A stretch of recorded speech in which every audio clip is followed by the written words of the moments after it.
Paris, 1870, a city under siege, desperate for hope. Enters spy Léon Duval, armed with a hot air balloon and a coded message meant for reinforcements beyond Prussian lines.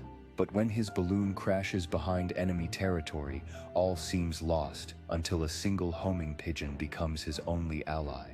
Dodging patrols, Duval races to attach the message before dawn. Can a bird outfly an army? The answer changed history.